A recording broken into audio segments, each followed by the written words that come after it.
So a short trip south took us into Washington, D.C., not to be confused with Washington State. The priority remained to be ahead of the weather, and a couple of photos from our family in Canada remind us just how much the weather had changed from what it was when we left to what they were dealing with now.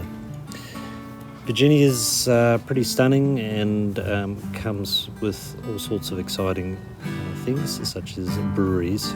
This one, of course, being yet another harvest host site. The accommodation for the night was in a car park, and the brewery was absolutely brilliant. We jumped on the motorbike and set our sights to Washington, D.C. We weren't too far out, and that took us up past places the likes of the Pentagon into a number of different sites in Washington. The museums in Washington are free. Not all of them, but a majority of them. It was something we didn't know until we pulled up at a park, and a lady just randomly came up to us and started talking, nearly as if she realised we were tourists and probably just a little bit lost. We did not have time, and wish we did, to go into all of them. You would need a week. But the Smithsonian museums as a whole offer a heck of a lot, and this one was all about American history.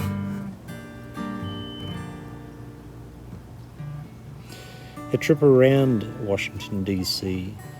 brings to light a whole stack of different monuments, buildings, and the likes that you would no doubt be familiar with from TV, movies, etc.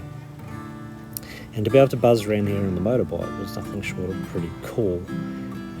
It was yet another expedition, because riding motorcycles in America is not something I was overly used to, but we were only getting better at it, and it allowed us to go to places and park more easily than we normally would.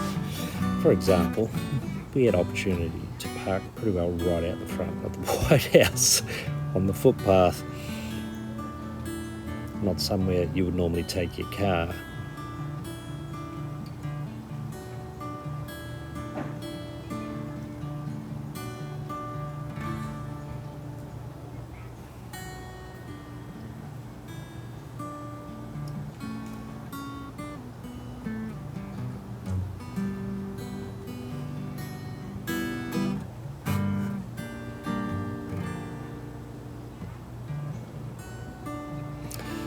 Not without its homeless, of course, not unlike any city, but Washington, D.C. is generally very, very tidy around the central part of it.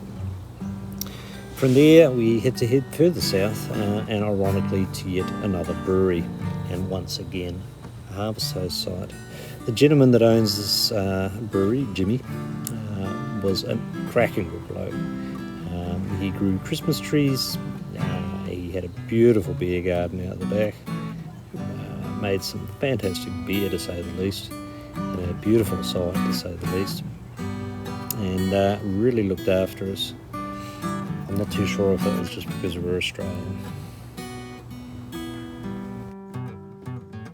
And it goes without saying that night we settled in for yet a few more beers, something to eat, and the opportunity to sit and watch some local talent.